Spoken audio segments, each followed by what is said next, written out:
Okay, so I want to do a pest analysis on a company called Mart, which is a fictitious company that I came up with, but one that I am interested in getting started and going off the ground. Um, what the PEST stands for is political, economic, sociocultural, and technological. And so we're going to review each one of these four aspects to kind of talk about the business a little bit. What are the political factors, opportunities, and threats? So in political,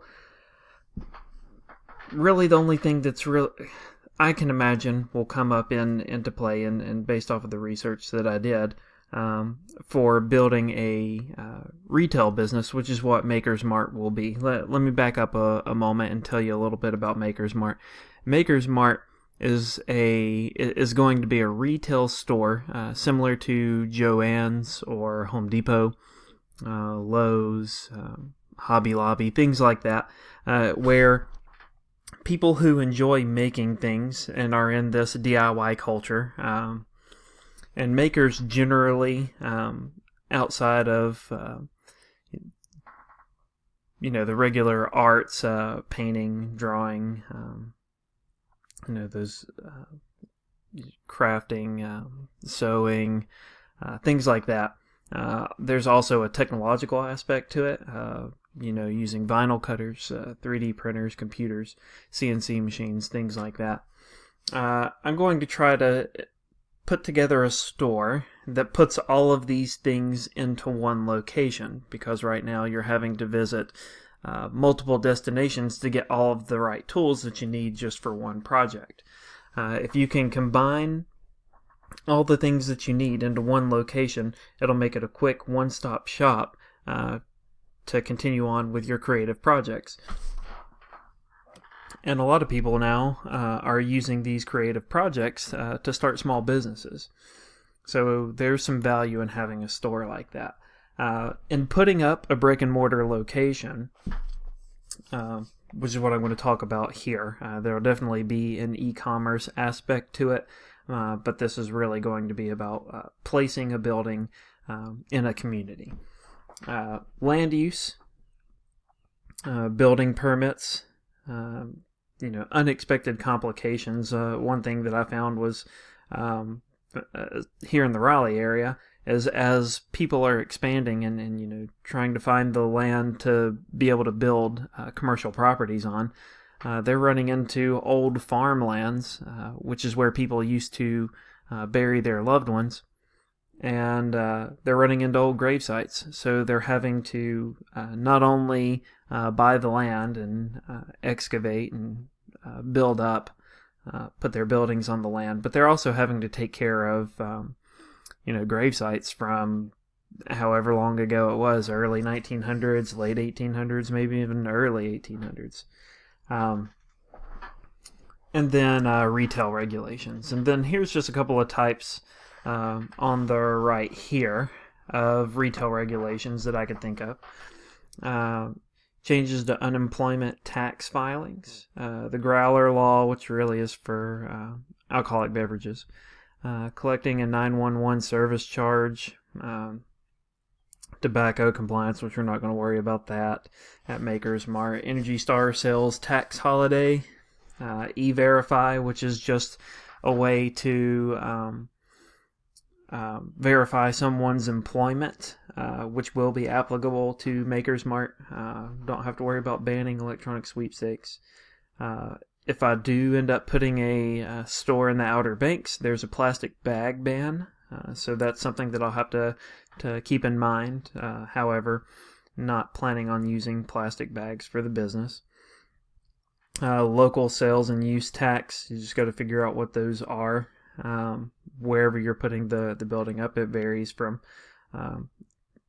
location to location. Gift card rules, which are just saying that if you sell a gift card, it has to be reused at that store. The only ones that can be used in multiple places are Visa cards, so you can only accept money from a Visa card or a gift card that you sell for your location. Policy on recycling electronics, which there may be an instance where we recycle electronics. And we're not going to worry about fire-safe cigarettes either. Continue on. The median household income in the economic category. We need to make sure that the places that we're putting these stores, people have the means to purchase the things that we're selling. I looked here in Wake County, and the median household income in 2015, which is the most updated information from the U.S. Census Bureau, was just a little bit over $70,000. And as you can see, in 2010, it was about halfway. It looks like about 65,000, and it's steadily increased year after year, which is good to know because that means in the future, the median household income is likely to continue to grow. The unemployment rate. It's been fluctuating, and you can really see with the big economic crisis, the Great Recession in 2009, how the unemployment rate spiked. But you can see how progressively it's getting better up until 2016. Then in 2017, the unemployment rate got a bit higher. But as far as Wake County is concerned, the percentage of unemployed people is still fairly low, especially whenever you factor it against the average North Carolina unemployment rate and the average United States unemployment rate. So we're just sitting a little bit below 5%. I would imagine, I don't know the answer to this, but I would imagine the reason why it spiked up a little bit in 2017 is because of the population increase. There's just not as many jobs to go around as there are people moving in. And here we'll talk about the population a little bit. You can see here in 2010 there were 900,000 people, almost 901,000 people. 2015 we jumped up to over 1 million people in Wake County. They're projecting another little less than 100,000 people by 2020, so we're jumping up. I mean, you can see from 2000 to 2010 was a huge jump. 1990 to 2000 was another big jump. But we're probably averaging, 100,000 people every 5 years.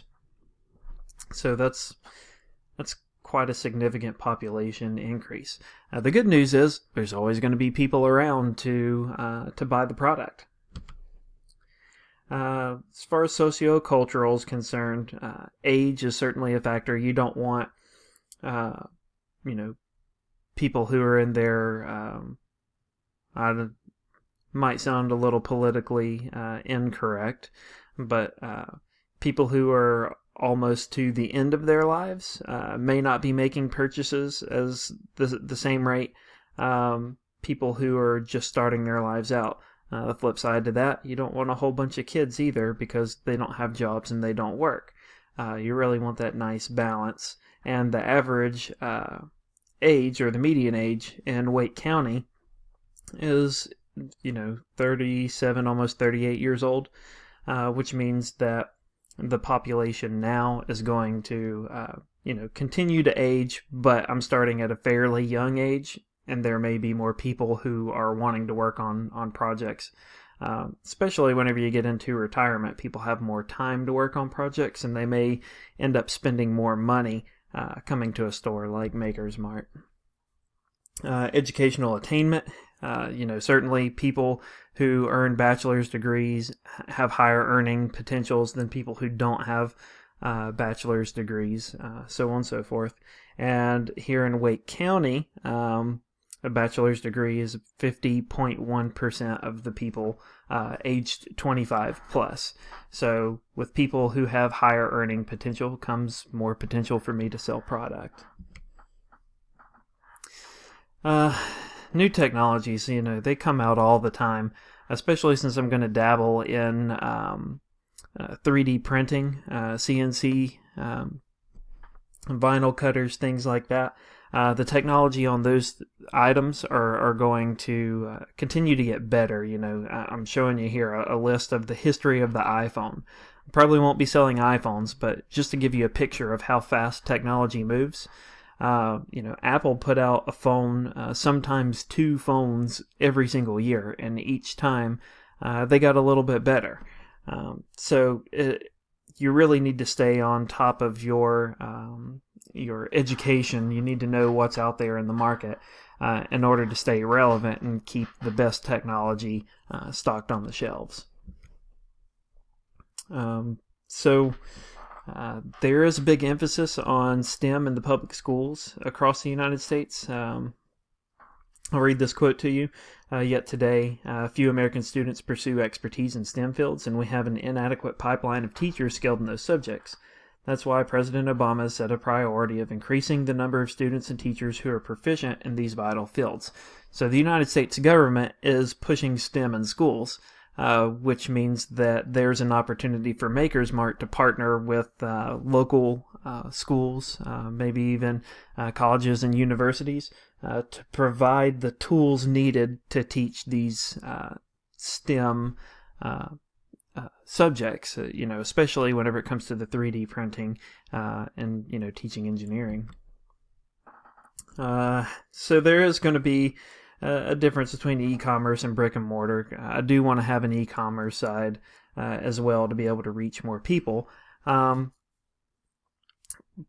But people are buying more stuff online now than they ever have. So it's important to make sure that I'm not just selling inside of a store. I need to broaden my horizons in order to raise my income potential, and also to increase brand awareness. I want people to know about Makers Mart, and then whenever a store pops up in their area, they'll go visit the Makers Mart store instead of hitting up Hobby Lobby or Home Depot.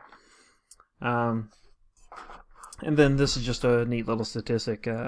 After a poll was conducted on 5,000 consumers, 51% of those people make their purchases online, compared to 48% in 2015 and 47% in 2014.